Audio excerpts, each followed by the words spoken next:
All right. Thanks, Dan and Susanna, for being live here with us today for our CCR forum on building on college and career readiness in the summer. My name is Amanda Burns-Hawley. I am the College and Career Readiness Pathways Coordinator for Special Populations, with most of my work taking place along the I-76 corridor. I'm a former middle school language arts teacher, a background in instruction, curriculum, development and design, and then MTSS and leadership and coaching, and then, of course, post-secondary readiness as well. And then I'll pass it over to my colleague, Rebecca, to introduce herself. Hello, everyone. Yes, Amanda is we work hand in hand, and her title is amazing, and I love her. Um, so with that being said, I am the Health Pathway Coordinator for College and Career Readiness here at Generation Schools Network, and I do have over 20 years, which means I'm seasoned, and I'm okay with that, of human services and customer service experience, former high school and middle school teacher with DPS, working with trauma-informed methods, mentoring, coaching with urban youth. So I'm very grateful to be here with you and excited to learn from Cassidy and all the things, as well as be able to share resources and information with you. Perfect. And welcome, Dan and Susanna. As I said, we appreciate you guys being here. If you don't mind, you could unmute yourself, or if you're not able to, if you could type it in the chat, just the school district or organization that you're from and your title. And if you could just share one college and career readiness win from the year, that would be great. Or it could just be a win in general, doesn't have to be CCR related. I'm Susanna. I am a director of engagement for Zero Dropouts. We're a private company that does contracting with different school districts. My work is primarily in District 6 with Greeley-Avid School District. And so I am excited to join and learn and just hear a little bit more. I have some post-secondary advisors at each of the high schools, and then I also work with the next GED program. So we're working on figuring out how we build in a little bit more of this transition readiness, especially with our GED students that have not necessarily seen a lot of success in regular high school. So how do we build this capacity in them as they transition out into the world? Awesome. Thanks so much for sharing that, Susanna. And we'll pass it to Dan if you're able to speak. If not, Dan, feel free to type it in the chat. He did. Yeah, I just got on. I had a few people in my office just now. Yeah, again, I'm Dan Delaurier. I'm the program administrator for Next GED with Zero Dropouts. So my primary focus is working on students who have chosen to work on a GED instead of a high school diploma. So we're in the process of trying to create a program that incorporates more transitional type of activities, so that we have more of a perk just sitting out there for the students beyond just the GED certificate. We want them to be focusing on what comes beyond the GED. Understood. Well, thanks so much. That's awesome. All right, and just some objectives for today. We're going to gain knowledge on how to guide students with exploring career pathways and hands-on experience. We'll hear a testimonial from Cassidy on how summer jobs open up doors for careers, where students can look for jobs. Additionally, creating a resume, even if your kiddos don't already have paid work experience. Summer job opportunities available, and then again we'll share some resources or a toolkit, if you will, for college and career prep. All right, so to kick it off, talk briefly here just to kind of lay the groundwork on using summer to bolster college and career readiness.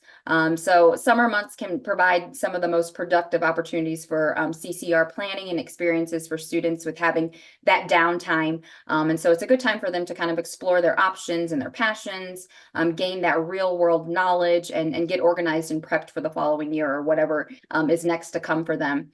And as you guys know, each year has vital components for college and career preparation. Students are meeting certain course requisites, and summer course options could be a good pathway for them, taking advantage of any concurrent enrollment programs that might be available. Also, taking relevant tests or just doing test prep for ACT and SAT, things of that nature. And then, of course, applying for scholarship and admissions is a good time to start doing that over the summer as well. So using the summer to kind of continue the progress between school years can be super beneficial for kiddos. It allows them to kind of take that time without the hustle and bustle of the school year, and really kind of start laying the groundwork and mapping out more thoughtful and intentional decision making before the next year approaches. So us as educators can kind of help students navigate that and guide them in making the most of their summer by not only encouraging them to be thinking and prepping now, but to be able to kind of provide them with some tools and some resources before we turn them away for the summer. And I can't stress enough, especially in the work that we do, of just getting kids just exploration and getting them involved in any type of hands-on experiences that they have at their fingertips. That's two of the most beneficial ways that kids can kind of start that transition process. And so just encouraging them to look at different pathways, also learn about themselves, what they like, where their strengths lies, what their passions are.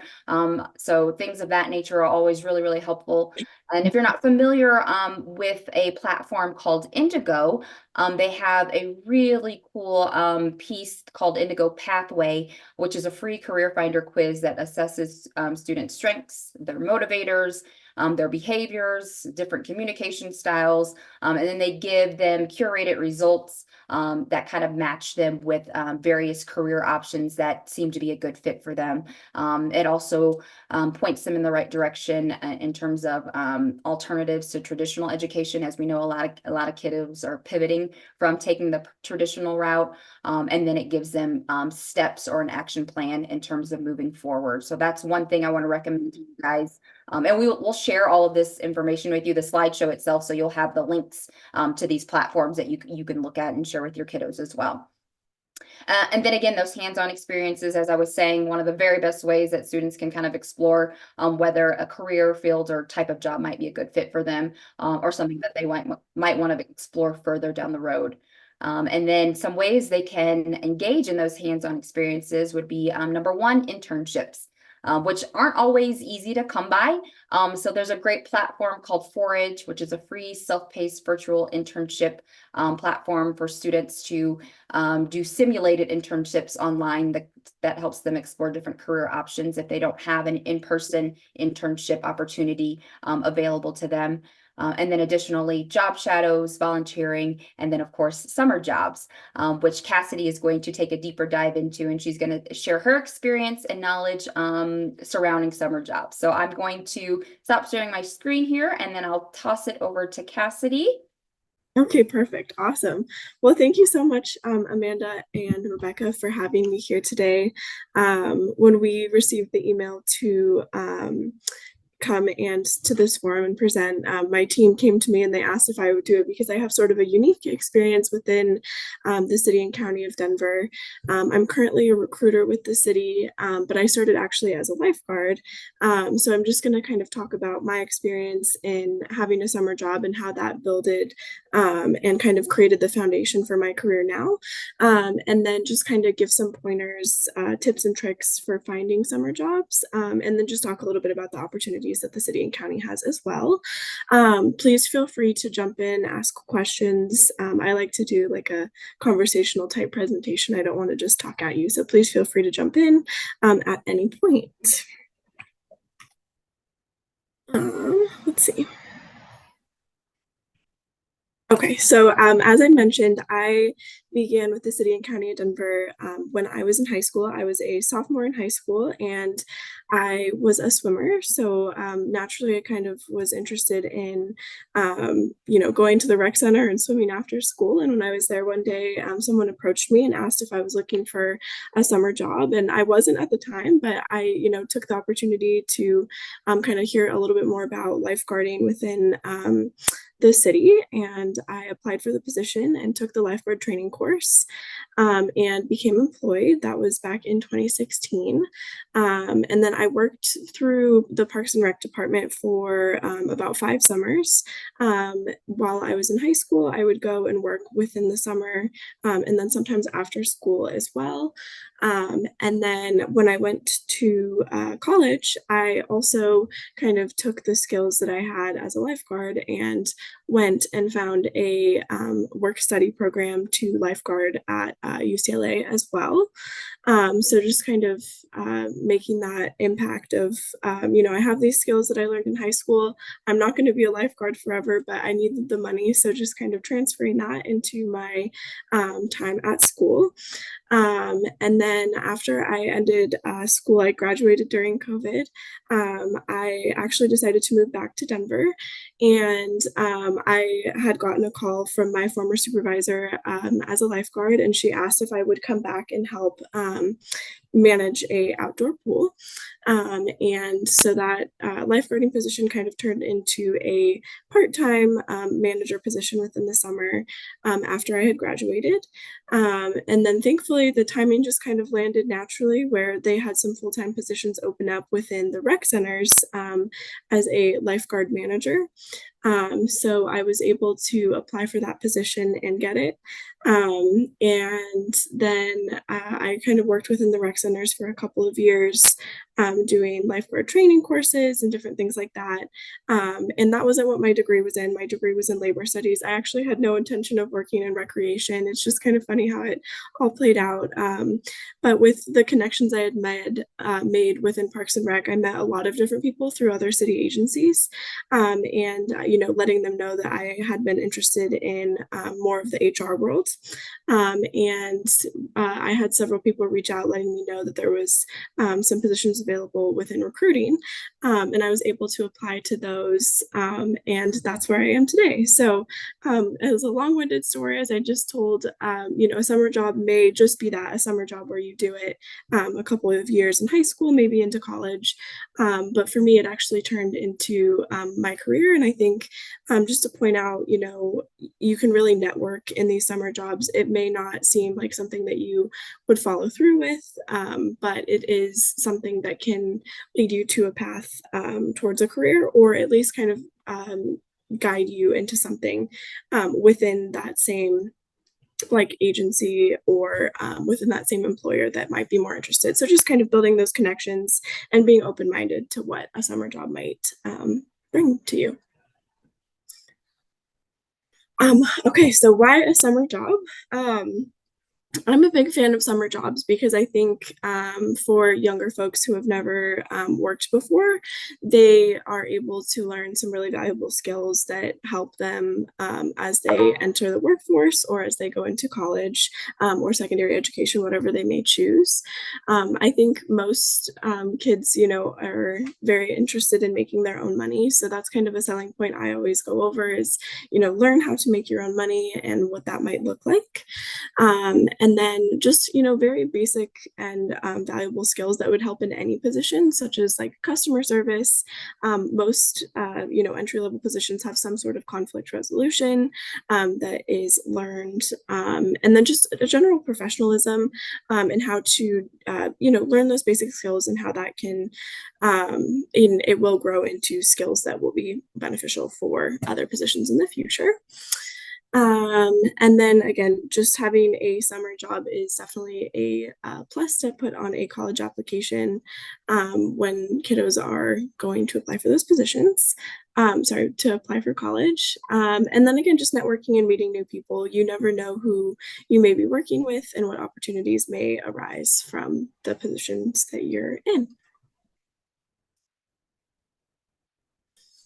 Okay, and then where to look for summer jobs. So I think for people who have never had a job before, that's kind of the hardest part is where to start, where to look. I think it really depends on the person and where they are and what they like to do and what they're interested in working in. I think a lot of people don't necessarily know what there is out there. So I always recommend, do a Google search, just kind of take a look at the different job websites out there. There's a lot of really great ones, Indeed, ZipRecruiter, Glassdoor, LinkedIn, and then the city and county of Denver also has our own jobs website, but so do all major employers. So like Starbucks would have one, Chipotle would have one, Walmart, Target, all of those bigger employers are going to have their own job boards. So just kind of looking to see what there's available, and then going from there to see, what entry level type roles there are. The other thing that I always suggest is talk to people you know. So for folks with siblings, where did your siblings go to? Where did they find their first jobs?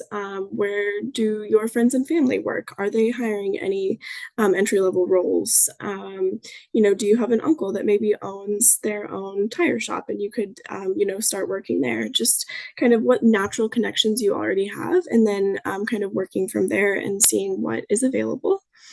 And then I think another thing especially for youth, where do they spend time?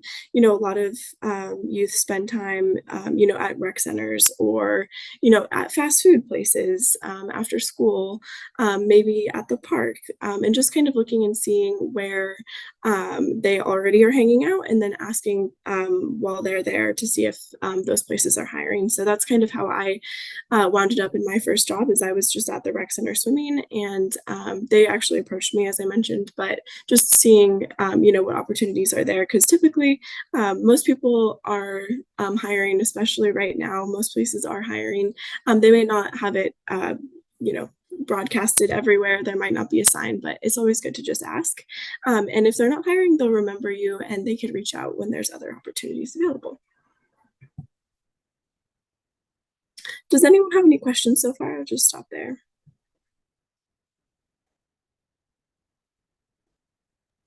Awesome. I do have a question, Cassidy. Because you kind of started from being approached, like what can you encourage teachers and staff, how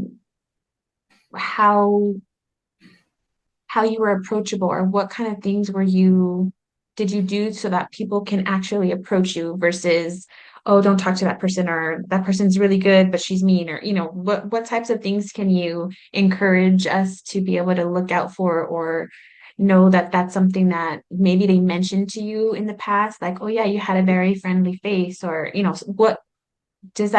you understand what I'm saying? Yeah, absolutely. That's a Okay, great I'm not question. sure if I reworded that right. No, that makes sense. I think it can be really, nerve-wracking to walk in somewhere and, ask them, if they're hiring. So I totally understand that. And I think for me, I don't know why they approached me. I think it was just that they were really desperately hiring lifeguards and I looked like I could swim. So it can be as simple as just having a skill that they're looking for and they recognize that.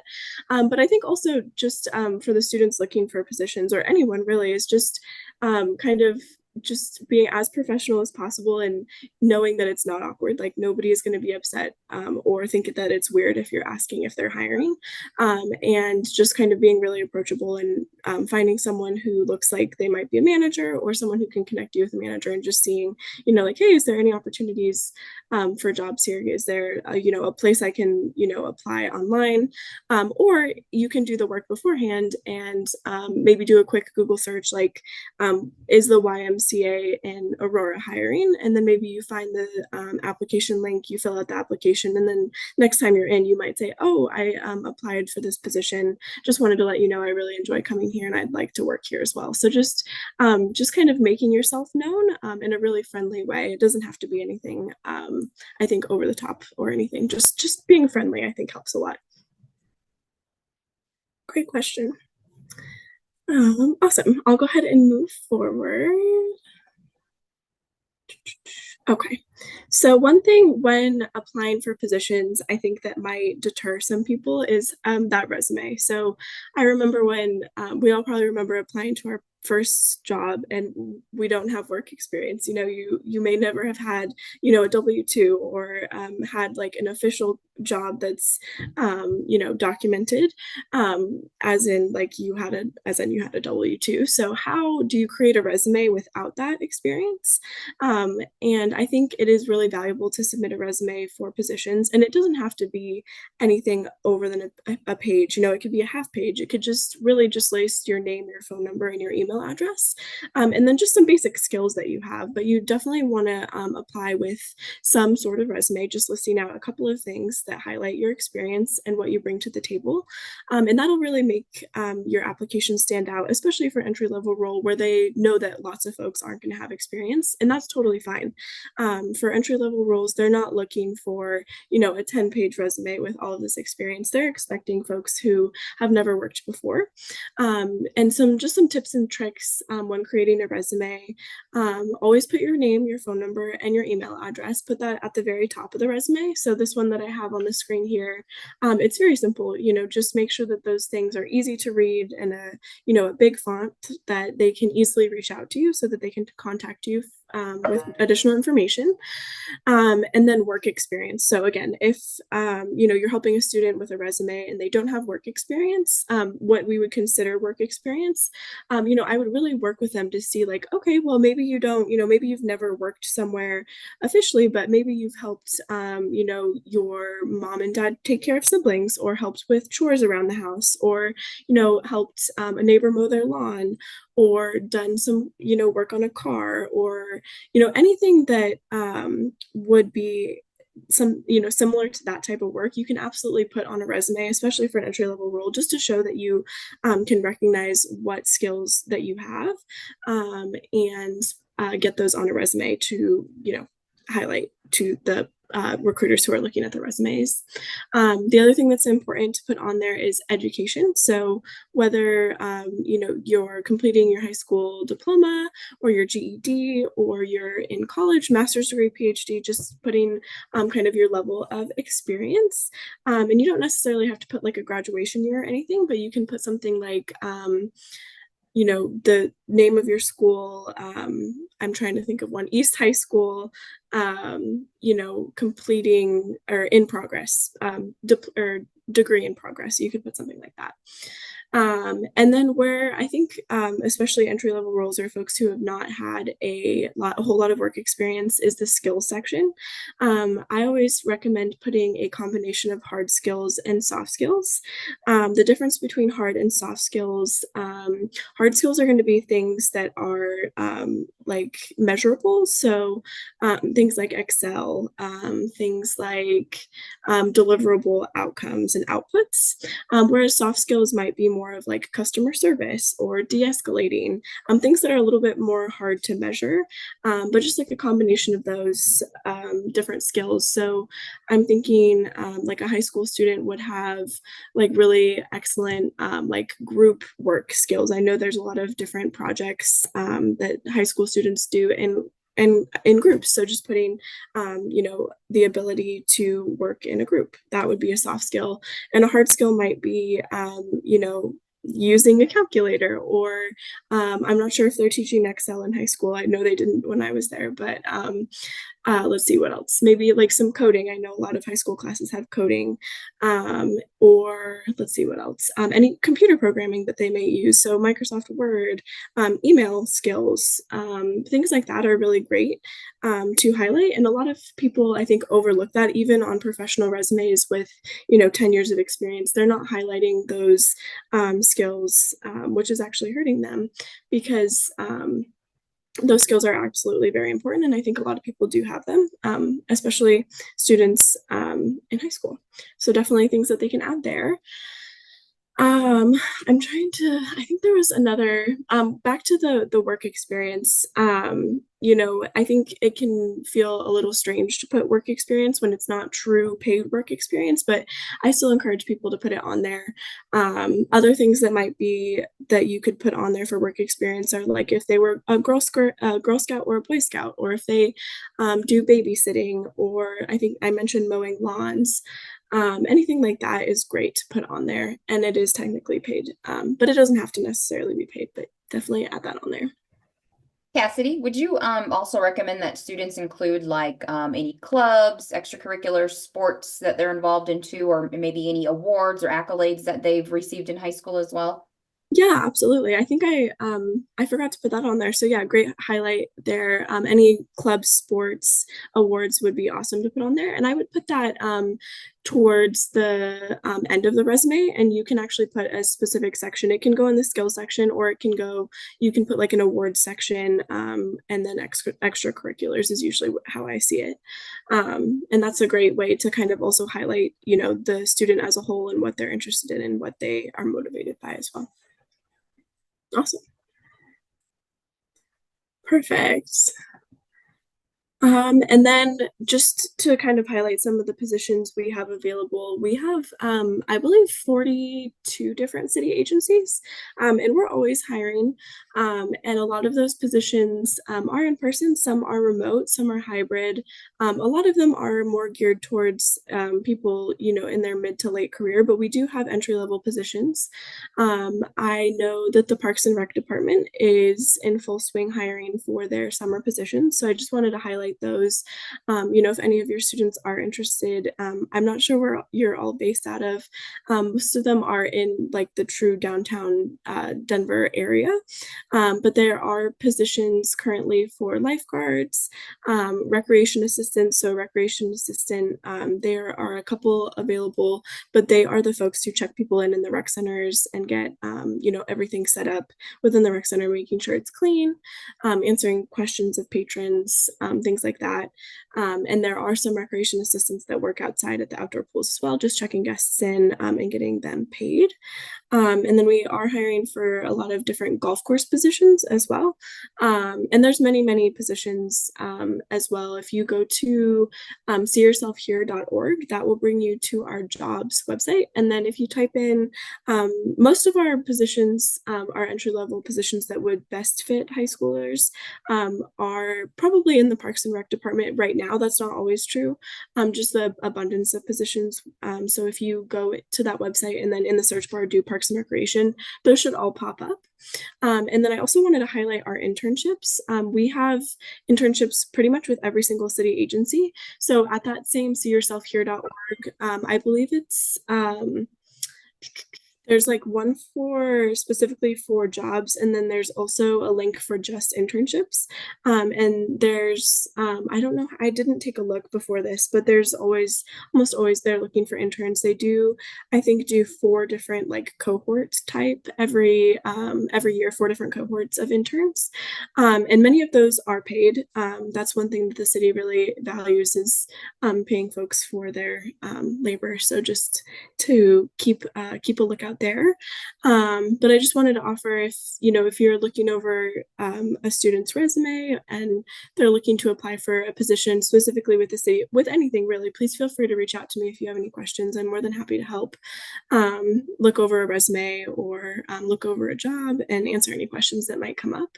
But just wanted to let you know there are opportunities available with the city and county of Denver. And as I do say so myself, it is a great place to work, and there is tons of career building opportunities as well. So a lot of specifically our interns do convert to full-time employees.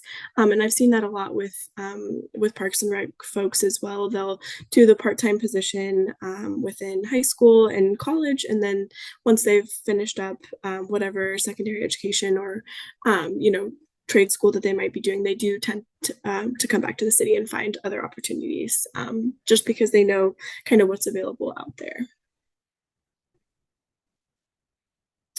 That's kind of the end of my presentation. Just wanted to see if anyone had any additional questions. Any questions? Okay. All right. Thank you, Cassidy. I appreciate that. And if a question pops up, or we still have a bit more to go. If a question pops up, feel free to type in the chat or unmute yourselves. But we'll move on. Awesome. Thank you so much. Yeah, thanks. If you want to toss it back to me, Cassidy, stop sharing and I can put mine back up there. That would be awesome.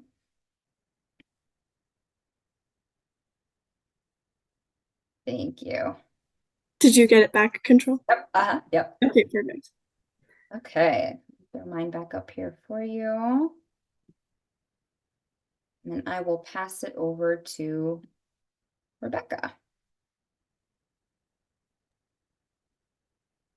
Thank you so much. So Cassidy, that I have lots of notes. Thank you so much for all the information. in that, I just want to jump into the college readiness toolkit. So there's 1 through 13. I think 13 is my favorite. But so of course, starting, there's links in here as well. Once you get the slides in the decks, you're more than welcome to ask any of us questions, send me a message, or send in the chat so that we can all have the question together if you'd like. But start planning for college now. As you guys are the instructors, teachers, educators, you're trying to help them see their future, even if you have to believe it for them. And I think that's just starting planning for the future, that there's a link on there. And then taking the right high school classes to prepare for college or whatever part they're in, as we're walking side by side with them, or again, believing their future for them, seeing it for them. And then getting involved in extracurricular activities. I think that's really a big one.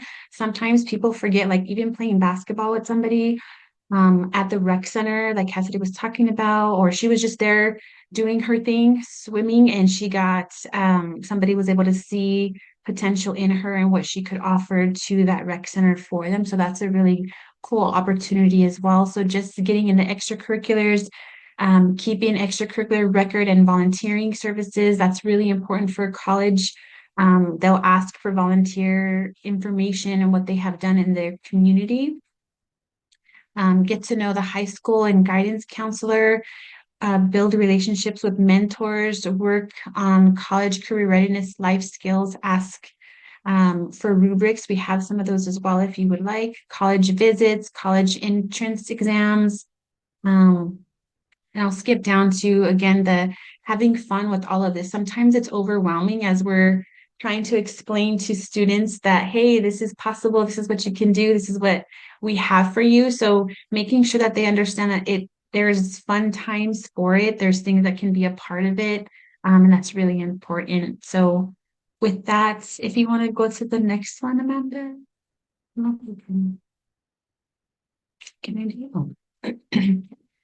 And the career readiness. Now, I definitely want them to know that there is, obviously college career, but sometimes they just want to do something different. So developing a strong resume and cover letter, just like Cassidy was talking about, that's super important, as we all know this. And sometimes students might not see the benefit, or they don't care, or they feel afraid or ashamed or not sure because, or less than, because they don't have all the skills. I think Cassidy hit it really well. Is they could be working on a car, they could be a really great swimmer, they could be really good at de-escalating things, natural gifts that they have and things that they're learning.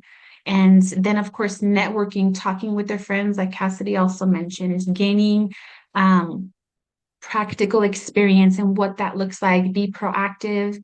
And then of course the career development, being open to different career paths. I think that's so important, because when I was growing up, it was college, college, college, college.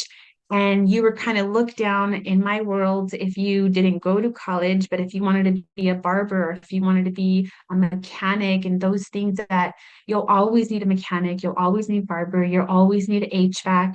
We need people to build buildings. So being open to other different career paths, it's really important to disclose that information or expose that to our students. And then of course, being equity and inclusion, that's so important nowadays as well. Just making sure that there's different aspects of life that they're learning, diverse cultures, races, ages, genders, all of that in the career readiness toolkit for students. And even family members, it goes as far as family members. So when you, as people that are on here, you're talking with a student, you're also talking with parents. Sometimes you're talking to the grandparent, whoever's in charge of that student, their girlfriend or boyfriend or partner. Sometimes they have kids. So it's going to impact going forward, not just that person, but the person behind them or on the side of them, or helping them grow. So that's really important when it comes to career readiness as well. And lastly, Amanda, if you want to go to the next one, jobs and opportunities. So on here, again, you'll have access to these links, but I did have some for the rural communities, for the Denver metro area, and then also for the Pueblo area. That's our departments that we have going on. But just like Cassidy was talking about, I mean, there's so many opportunities on LinkedIn, on Indeed, on Glassdoor, and different Colorado. I have that on here, the jobs and training for youth. So also like companies like Chipotle, they have in their company, if you're working with them, they help you pay for tuition and there's no cap on it. So that's a very awesome um, tool to utilize or to be exposed to. If they're working with Chipotle, they'll help pay for college.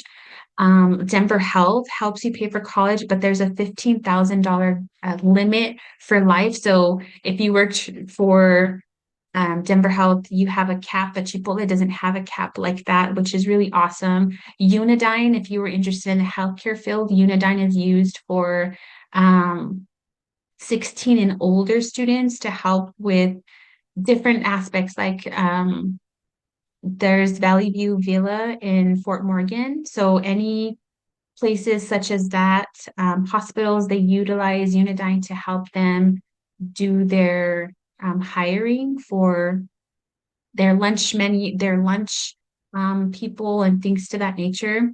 And like NEMA on the bottom here, NEMA is a really good opportunity for a 29-week program if you're interested in healthcare, and they have all the access to hours that they need and things to that nature. So these Colorado Parks and Wildlife jobs as well, these are across the board able to tap into, so important for resources to be connected with our students and family members as well. And just like Cassidy was talking about, having this information, just being exposed to it for ourselves so that we can speak on it for our students. And then, of course, the people that are following behind them, there are links on here. And then with that resume, I think Cassidy had a great resume template information on there. But I know I'm talking a lot. Is there any questions or anybody have anything to add that I missed or anything else that they would like to know more of?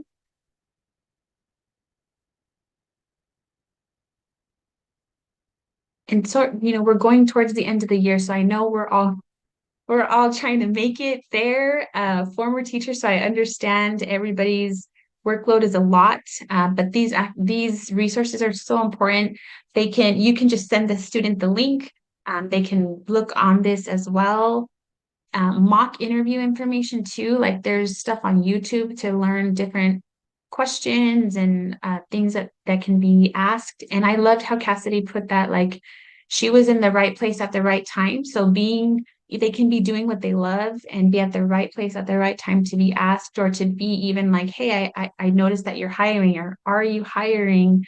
And then thank you guys to all that are here just to learn more, to be exposed to more resources. And thank you so much for the time that you took to be able to be better people to help expose our students. So that's all I gotta say about that, guys. Thanks, Rebecca. Yeah, just to echo what she said, we appreciate your time and participation today. Special thanks to Cassidy for joining us and sharing her experience and knowledge, which was very, very helpful. I've got a feedback survey here linked in the slide deck, but we'll send this out within the next day or two. And feel free to, I know it's the end of the year and things are winding down, but if there's time for you to plug this in as a lesson, if you're just trying to fill the gaps to make it to the end of the year, feel free to utilize this slide deck. I'll attach Cassidy's as well, and then we'll send you the recording too. So if you want to share that with your kiddos as a filler for the end of the year, don't hesitate to do so. Also, if you're looking for additional information, additional resources, please reach out. We can help with anything from work-based learning experience, soft skills or durable skills. We've got rubrics and lessons that you could plug right in with minimal to no prep. Any career exploration tools or resources that you might need. Networking, so helping students kind of like build their social capital as they're moving along through high school. We can provide you with tools and resources for that. And then lastly, entrepreneurship, which is a big push for us at GSN. So just letting kids know that sometimes, they can pave their own way. They don't necessarily have to choose a specific pathway and go that traditional route, so we've got an entrepreneurship pathway that we are opening up for kiddos of all demographics, and really kind of trying to pull in kiddos of special populations, so students with disabilities and justice engaged youth, to open up more doors for those kiddos and break down those barriers, so they can kind of just use their own creative mindsets to pave their own path and decide what they want to do on their own terms, using their own agency and voice. So just to throw out some other things that we have available for you guys, please do not hesitate to ping us, and we're happy to jump on board and help support however we can. So again, thank you so much for being here. We appreciate your time. I know you guys are busy. Wishing you the best as you wrap up the school year, and hope you have a great rest of your week. Thank you, guys. Thank you. Thank you. Thanks. Bye. Bye-bye.